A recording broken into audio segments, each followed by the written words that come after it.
Radiant team ban.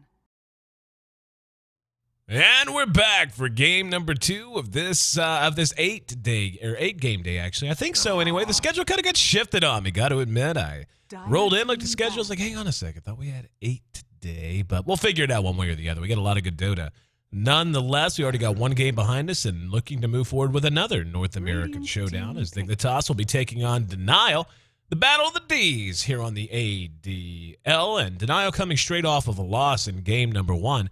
Coming up short against Typical Mistakes, but that's really no shame in that. Typical Mistakes is emerging very quickly as one of the favorites in this tournament, especially whenever you start talking about favorites outside of the big 3. The big 3 being, of course, Dignitas, Liquid, and EG. Dignitas, the only professional team so far, full-time professional team, I should say, who has taken a loss in the ADL. They were actually upset by Arctic earlier this week in a great game and really good performance out of Arctic. And Arctic Gaming is quickly becoming one of my favorite teams to watch. It's so fun to watch these teams blossom. Typical Mistakes is excellent too, so not to take anything away from them. And Denial right now, I can imagine there's a bit of frustration going on the side of Denial because they're generally playing some decent games of Dota. But nonetheless, they're having trouble closing the games out. They're having trouble, and I'll tell you what it reminds me a lot of is Dignitas about a year and a half ago. 10 seconds. Back when they were pot and bottom, 5 and seconds remaining. it's so amazing to think back that. I mean, like, those guys have been together for so long, and they came in basically the time I did. They were playing through the open bracket of its Gosu's Monthly Madness 1 to get into our tournament. That's one of the first big tournaments and first big chances they had to shine on a big stage in front of professional teams or against professional teams. So I was there for that, and watching their development going from that early starting point, I mean, starting just about as far away from the top as you can, all the way to being signed by one of the premier names in esports in Dignitas and the success they've enjoyed now, a direct invite to the International 3. One of the problems that used to plague them was the transition in the mid-game. There was just something about trying to get away, and so often that's how, the Tier 1 teams will beat you. It's not even that they just make great plays, which they usually do, or that they're mechanically sound. I mean, sound mechanics and just having such good gold efficiency is more of a late-game thing. That's where that really begins to show. But just having stability, knowing how to read the map at 15, 20 minutes in and know how to make the right decisions, not overextend, but at the same time not go pure cupcake, sit back and allow the other team to dominate you. And that just comes with time. That just comes with, and it's different doing it against teams that are worse than you, teams that are the same as you in terms of individual skill, and it's so different doing it against teams that are more experienced than you. But it's just a trial by fire. And Denial, I think, it's not as if they're a brand new team or anything, especially like Eosin. And as I understand it, I can't say I know for sure, but Eosin plus a couple of other holdovers from the old Eosin plus 4 days. These are experienced players, but still finding that consistency, finding that ability to gel as a team and work together in that mode is just such a huge step to take. And I remember when Dignitas took it. I remember whenever they really started to show such impressive results, and that was largely why they got to that point, is they just figured out how to bridge that mid-game area. And that's largely been Denial's big problem throughout the ADL that I've seen. They'll have some great games. They've got a couple of wins under their belt, but still sitting down near the bottom of the standings now after that loss in game 1. They're just, I hope they stay patient. I do. Because I feel like they've got great players. Ush is an excellent mid whenever we see him there. Guanzo, a great carry. Eosin, a great carry. Chim and Jan are really good out of the support positions. I just think that they've got a ton of potential. And I really hope that even if they finish poorly in this tournament or in the group stage, I hope they stick with it. And I hope that we get to see more of them back for ADL Season 2. Not to say that's confirmed, but I'm holding out hope because I really am enjoying my time with you guys and the chance to get to know these players and to get to know these teams. And it's really become an important part of my life, being a North American guy and being able to hopefully be a part of seeing this side of the scene develop. How about we actually talk about 5 Dota seconds instead of remaining. talking about everything else surrounding Dota? Gyrocopter or Prophet picked up by Dignitas. The Gyro's no surprise. Howie absolutely loves the hero. Prophet, a little bit more situational. I mean, it's not as if they never play Prophet. Just seeing him prioritize this early is a bit of a different look for Team Dignitas. Denial grabs the Darkseer and Dragon Knight, a hero that I have harped on endlessly for the last 2 weeks. Really seeing his popularity rise, and this was before 6.78 was even announced, let alone implemented. He was already being picked, and it has so much to do. I mean, right now, even still yet, when you look at the bans and the picks, and it's debatable, of course, but from the games that I'm seeing, there are 3 big carries in the game, and there have been for the last month and a half, maybe even 10 longer. seconds Lifestealer, remaining. Lone Druid, and Gyrocopter. Those are the 3 most often pick banned 5 seconds carries in the remaining. game, to the best of my knowledge. So these, Dragon Knight just matches up so well against all of them that it's just one of those things where you look at it and it's like, why now? why wasn't this happening 5 weeks ago? Well, why didn't a team just go, oh, obviously Dragon Knight gets plus 12 armor at level freaking 8, level freaking 9, and so on and so forth. Why didn't we recognize that and grab a hero that has really strong mid game if he's built correctly and has even stronger late game when he gets a free Scotty at level 16 with his level 3 Elder Dragon form. And then he got a buff. Then he got a buff at 6.8. So DK, a hero I got to say, I'm a little proud. I'm a little proud. I was ahead of the curve on that. I've been saying for a while that I thought DK was going to make a comeback. And that I thought in terms of late game carries that he really was one that I think was overlooked for the most part. But with his buff at 6.78, I don't know that that's going to be the case anymore. I think we're going to see him picked and banned a lot more. But Denial, already with a lot of magic spam, a lot of magic damage. They could build a push lineup around that. The Chen is still available, as is the Enchantress, or they could just look to play a very solid game. But Keeper of the Light gives you push, anti-push. Dragon Knight, once he maxes Breathe Fire, which is almost always the case, most typical way to build him, 1-1-1. Max Breathe Fire, max the Dragon Blood for that armor bonus I was talking about. Then Darkseer, of course. Great.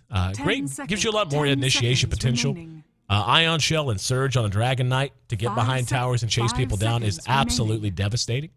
But Dignitas, I mean, really, this is just a quintessential Dignitas lineup. Dignitas likes to draft lineups that are good at everything. And this lineup is good at everything. They're defensive. They're offensive. They've got mid-game and late game. They have push and they have anti-push. And really, to me, that's the hallmark of a good draft. Some teams, and I would argue, I would argue even day-to-day it changes with some teams.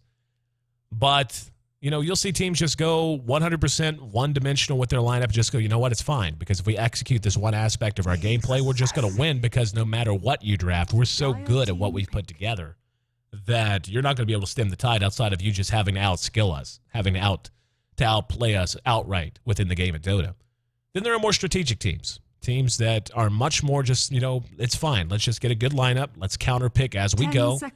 And let's just rely on our ability to make plays in a reactionary way. And Dignitas is very much that kind of a team. They play very aggressive Dota, but they like to put pressure on the enemy and play very, very aggressive in the mid game.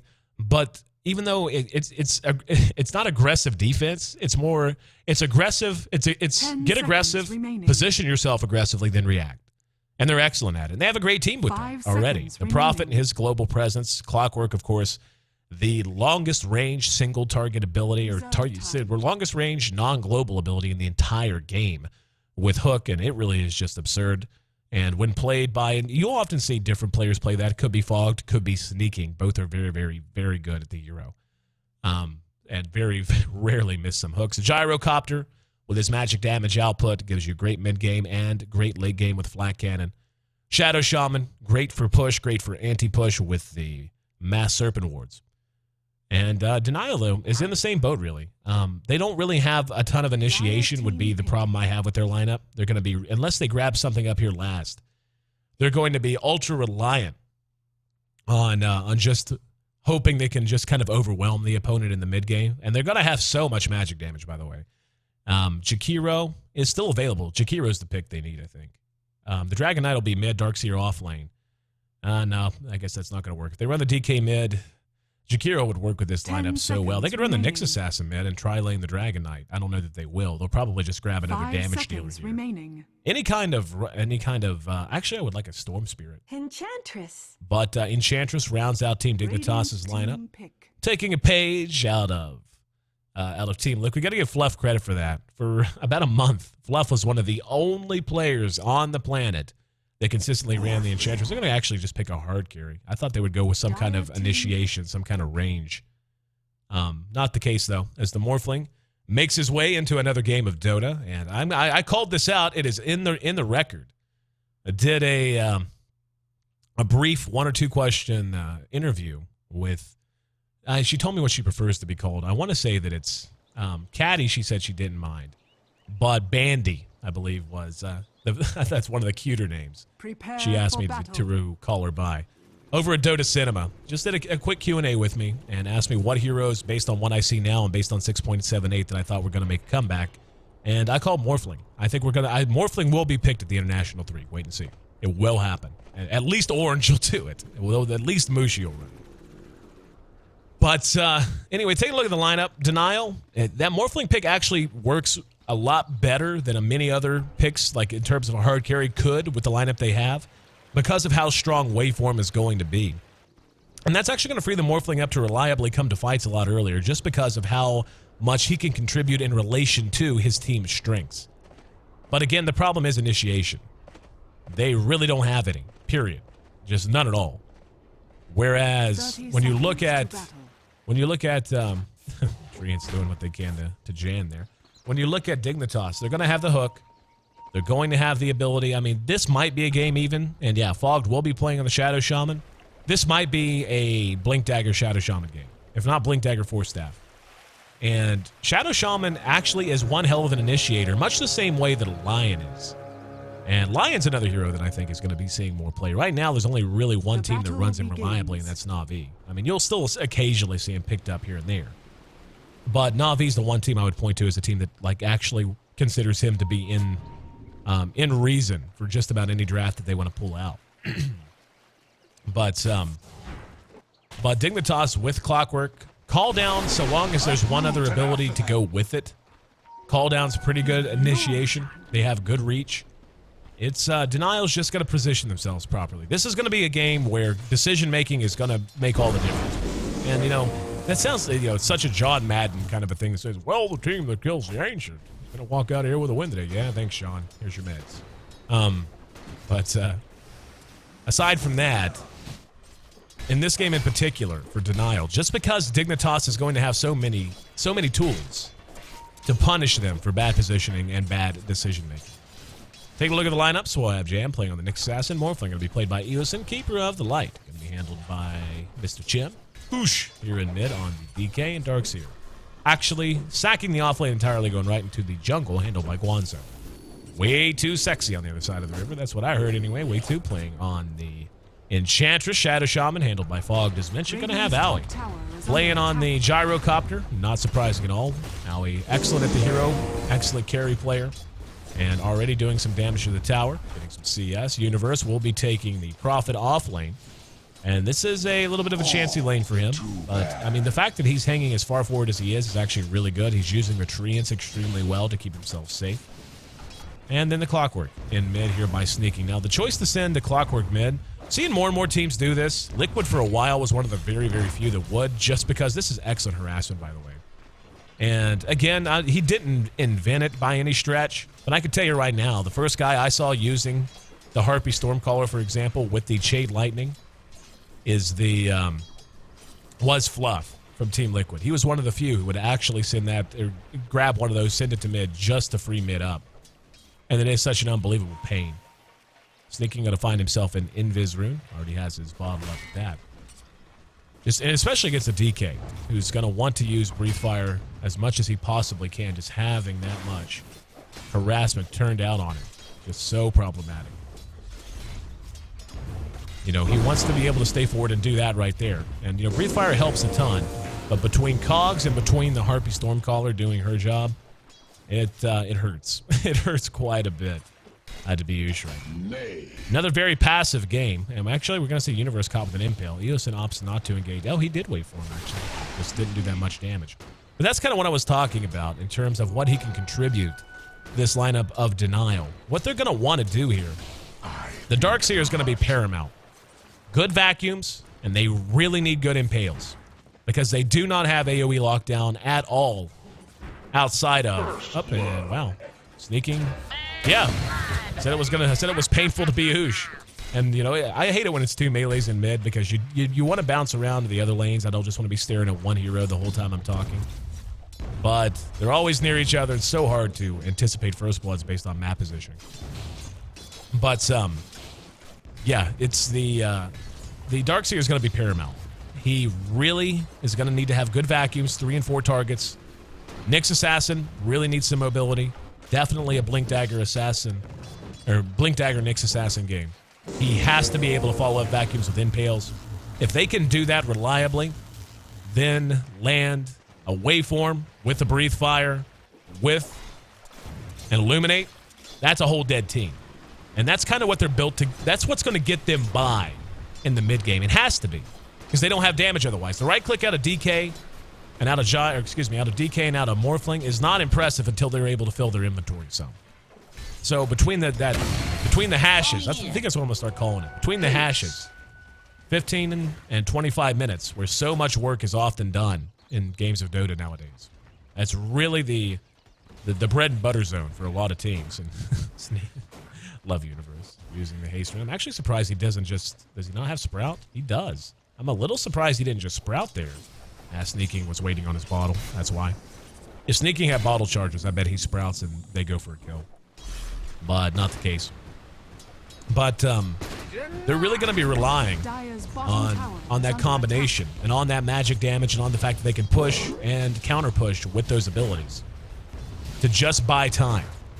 Because Dignitas is a team that's going to be ready to fight much earlier. Poor Oosh. Oh, way too far forward, buddy. There's the net. And Sneaking right there. Dragon Tail spent. He's good body block. Way too. Did not actually use enchant. Huh. Okay. No cogs either. That was just a weird attempt there. Little bit of a misplay, to be honest. I don't know if they just weren't happy about it. Sneaking maybe feeling like he dies if he cogs out. But yeah, there was no enchant from Way Too Sexy. And cogs never dropped, even though they both had mana for it. 5.5 minutes in, only 1 kill on the board. Dignitas lays claim to that 1 kill. And once again, a reminder that if you guys are enjoying the show, hope you'll hit follow here on twitch.tv/American Dota League. And very important, by the way, and I know it's one of those things where I'm sure most of you, like me, I don't follow a ton of channels on Twitch just because it's just like, yeah, you know, I keep up with the scene. I know when getting played that I want to see. But it actually matters a lot, and hold that thought as here comes Universe. There's the Sprout I was expecting. Battery Assault doing good damage. And the hook to follow it up, and oh, the cogs barely get him. Barely got him. Waitsu was there just in time. And looks like, yep, they are going to push off of this. So bringing Oosh down again. And this is really what teams are going to have to adapt to doing. Dragon Knight is not the most survivable mid in history. He does okay for the most part because he has a really nice one point single target stun in the Dragon Tail. And, wow. Yeah, Chan needs to watch out for Impetus already on Waitsu. There's that magic damage. Here comes Oosh re-engaging. Nature's Attendants healing her up. There's going to be the Hex. Let's see if they want to follow. Waitu's going to go back in. The Keeper of the Light's already down. Jan's gone and Sneaking, taking this game over. And that's just... I'll tell you what that looked like, and that is just pure confusion from Denial. They seriously just hung around in 3 areas and never went in any direction. They never turned to fight there. They never turned to fight here. They never turned to fight there. Or tried to withdraw, rather, and they certainly never pushed out. And that's just a miscommunication issue. A very bad one at that. Sneaking, doing what a Clockwork does, coming into a fight and turning it. And this is not the start you want to give any Clockwork, let alone a Sneaking Clockwork. Drops the cogs again. And Battery Assault out on Jim. Jim's got a lot of help around. He is going to go ahead and turn around now. But, yeah. And Bulba, by the way, one of the best Sneak. I was going to say, is he actually still hanging here? Yeah, he's just going to try to find a hook. Just kind of kicking it. And Jan just below Dire's the middle hill tower there. is under attack. And he's going to spot Radiant's it. top tower See, is under Zoosh. attack. And let's see what he wants to do. Nah, I'm just going to back off. Probably the right call, little guy. Probably the right call. But, anyway. Talking to Bolt, 5-0. My goodness. He is actually accounted for every single kill for Dignitas. I knew he was involved. It didn't dawn on me he got every single kill. Sneaking. Doing what sneaking does. Being a monster. Yosin with very little mana cannot wait for him out of this if he gets Radiant's cogged. top tower has And Sneaking fallen. may know that. And there you go. Battery assault and the cogs. He can't wait for him out. He can morph. That's it. He's dead. Easiest kill of his life. Easiest kill of his life. 6-0 on Sneaking. 6-0. And the rest of his team doesn't even need him. He just did that by himself while the rest of his team's taking towers. And again, this is Dignitas's forte. Playing on the other side of the river, playing aggressive. And I think we're beginning to see it. I mean, obviously pushing straight down the lane is not the most strategic way to play. But sneaking again, taking what is being given to him and playing that aggressive reactionary style. Just putting himself in an aggressive position and then reacting to what he sees. Saw the Morphling with way too low mana. Yosin, too much agility. Not enough mana, not enough strength morphed. And just dies to a clockwork with an Invis rune. And now Sneaking is going to make his way up. This could get real bad for them. They are going to initiate out. This is the right call. Coming out on Owie. Owie, not the most survivable. He actually built a Midas, by the way. And now the wards go down. Here comes that magic damage. Hook comes in. He got all three. The Sprout was there as well. Sneaking, you beast. Flying in like a cooler Batman, and I want you to drink that in. I just said Sneaking is cooler than Batman, and I mean it. 6-0-3 has been a part of every kill Dignitas has to this point. They're going to take a tier 2. Eosin is getting farm, but it just is beginning to look like it's not going to matter. Owie respawning. Actually went Midas, and that just goes to show you how confident they are going late. And that's actually a little surprising, given it is a Morphling and a DK. They don't really have the carry potential to go late outside of the Prophet just building right click. And tower does drop. Very nice deny from the Karate Chop, though. So they do get the tower denied. Bit of a win there. Owie matching up back with the Morphling. Already throwing out the homing missile. He's actually going to use Call Down. And that homing missile will connect and do some damage. Don't. But 2-9. Dignitas in great shape so far. We're just past 10 minutes, coming up on 11. And we're just about a 10,000 gold advantage for Dignitas and company. Or Owie and company, I should say. Which his company is Dignitas. Sneaking going to be working on a Force Staff. He'll have that out momentarily. Like right now, actually, one more CS. And there you go, Force Staff done. Owie, as mentioned, grab that Midas. Very chancy pickup. I'm actually, just given the way this game was well, Fog's going to have to spend everything. Eats the Dragon Tail. Wrong part of the jungle. And here comes Sneaking, though, again, swooping in. Doing damage quite effectively. Prophet's going to be there. The Illuminate is there, but it just doesn't matter. Here comes Owie to help clean things up. Morphling's going to re-engage. Universe eating a lot of damage. Now the Rocket Barrage on the Eosin. Cooldowns there. Impetus. Not enough. They're going to continue to pursue him. Rocket Flare from Sneaking. And now he's going to chase him. Using those phase boots. Eosin cannot morph much more. And gives up another death. And now Chem netted down and Wei-Tu going to add to his collection. 13-4. And Dignitas manhandling this Denial Esports squad. That'll put them right near 10,000. Advantage in all areas. The mechanism done on Darkseid. I'll tell you what's happening with Denial. And, it's a catch-22. They don't have a team that can really, if they're going to group up, they have to be playing aggressive. But they're too far behind to do that reliably at all. So they can't really do that, but they're getting picked apart every time they split up. And this comes down again, I talked about it during the draft. Dignitas just has better initiation and better mobility. Denial really isn't that great of a teamfight team.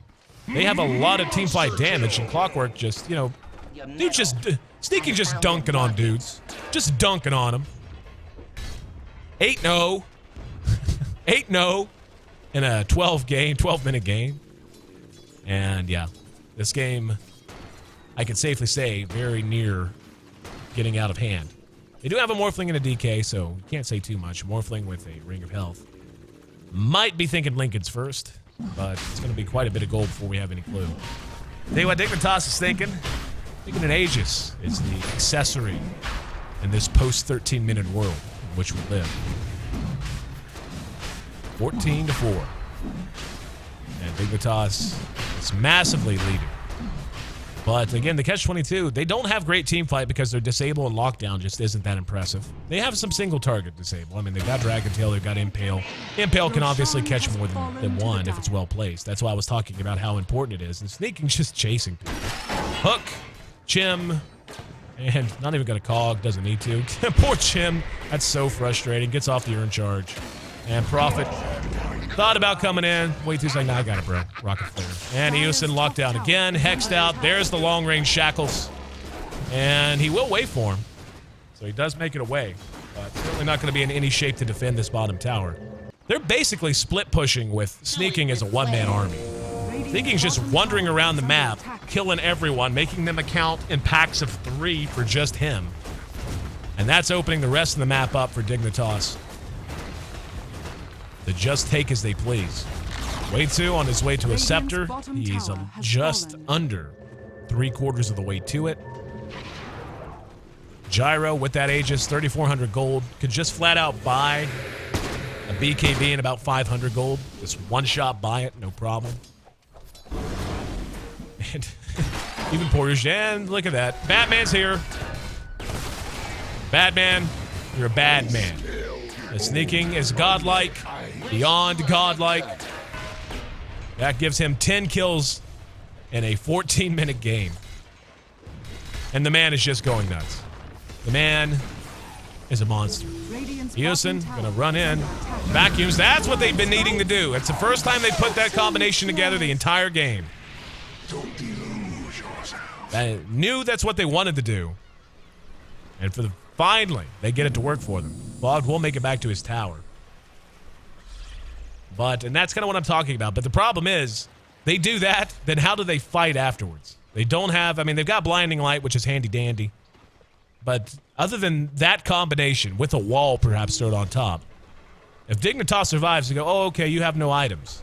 You have tier 1 boots. You have brown boots on Dragon Knight at 15 minutes into the game. Morphling is rocking the jewelry with the Ring of Aquila and the Ring of Health, and not much else. Dude might have bling, but he does not have lethality. And Dignitas right back and ready to fight. And wow, I was just saying, he's just going to build an MKB. 1,000 gold MKB. Just phase MKB, no survivability items at all. That's how confident they're playing right now. And the Scepter done on the Enchantress, so even she's hitting hard now. That Aegis still has some time left on it. About 3.5 minutes. Give or take. And Eosin and company already down to their last outer tier tower. And Jan gonna spot out Sneaking. Knows better. He's like, nope. Not engaging there. We're going to go kill the little Shadow Shaman. The Hook comes in, grabs 2, and down go the wards. And Sneaking able to force staff out. They're gone. A lot of damage being done, but just not enough. Again, they have the damage, at least in terms of AoE magic. But the time for them to really maximize the potential of that came and went a long time ago. Sneaking with that haste rune, going to go grab Chim. Hogs go down, going to continue to chase him. DK trying to hold the line, eating a lot of damage. Owie will lose his Aegis. And Oosh going to trade himself to the Impetus. And Sneaking able to back. But yeah, this will be the last outer tier tower dropping. Universe is there. Got a Midas of his own. Only about 350 gold away from having his own Shadow Blade. Map control, not a single tower down. Not one tower loss for Dignitas. Radiant's middle tower is under attack. And already moving up to the tier 3 at 17.5 minutes. 17.5 minutes, yeah, they're at the 1,000 gold per minute lead line. And Talked about that a lot yesterday with the Capitalist. It's rare you see that. This is now like the 5th time in 48 hours I've seen that. I cast a lot of Pro Dota, and it's rare that I see that once a week. Once or twice a month is much more common. Radiant's middle tower has been And even though you can say what's like Dignitas' professional team, they're obviously awesome. Shadowblade and Ags, both done, by the way. But, as awesome as they are, even against Tier 2 teams, it's rare to see this. It's hard to do this, what they're doing. Even if you are just utterly outclassing them. And again, that's not a slight to Denial. I want to make sure that comes across correctly. Denial's a great team with an excellent amount of potential who's shown us some good Dota. But, again, they just struggle in the mid-game. 15 to 25 minutes, really. What I consider the mid-game now. I used to think of the game in segments of 20 minutes. 20 minutes was early game. 40-minute mark marked the end of the mid-game. Like 20 to 40 minutes was mid-game, and 40 to 60 was late. But the way Dota's changed in the last year, just with patches, 6.78, the second gigantic, really, parity patch that we've seen. You have to go back to 6.72, maybe? Something like that. I can't remember the exact... I want to say it was 6.72. Was the last real big one, like on the par of what we saw with 6.78. But just the way things have changed, going all the way back to then. I've kind of adapted that. The early game is now the first 15 minutes to me. 15 to 30 is now the mid game, and 30 to 45. 30 plus is now the late game, because you just don't see all that many games get all that far past 45 minutes anymore. 50 minutes is usually the longest games you'll see.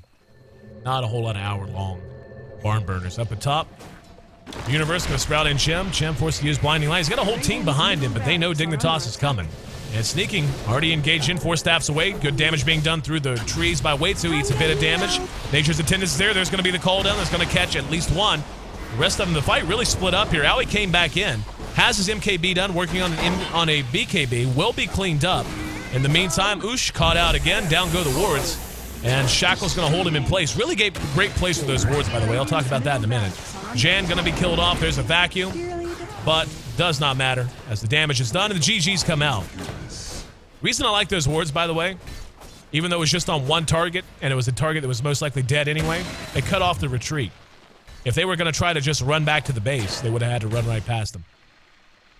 But another impressive outing here from Dignitas. I'll tell you what, taking that loss to Arctic might have been the best thing that could have happened to Dignitas.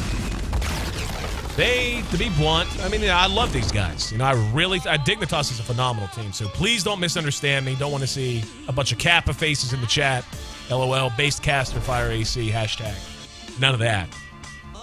But, Dignitas in the early phases of the ADL was playing some lackadaisical Dota. They were getting wins, but they weren't the prettiest. Then they took that loss to Arctic, and since then, they have been dominant. They are not coming in and underestimating any team or taking any days off. And that certainly wasn't the case here today as well. 20 minutes, 23 seconds, the official game time. 7-25, the final kill score. As Dignitas rolls and improves their record, they jump ahead to 6-2 in their record right now. Still in 4th place, though, is Typical Mistakes. Sitting at 6-1. I think these teams meet up today. Yeah, they meet up next, actually. Team Dignitas and Typical Mistakes in a battle for 3rd place in our group stage. Gonna be heading your way probably in about the next 30 minutes. I'm here in AC Chambers live here from downtown San Francisco. Again, happy to spend my Saturday with you. There's something awesome about coming into a totally and utterly empty office and just being able to chill with some of your best friends. And there ain't nothing like chilling with y'all. Because y'all, my best friends. Thanks for being here, guys. And can't thank you enough for the support of the ADL. We'll be right back. 25, 30 minutes most likely. With a 3rd game of the day. 3rd game out of 8, if I'm not mistaken. At least 7, as they're listed right now. Typical Mistakes taking on Team Dignitas next. Stick with us.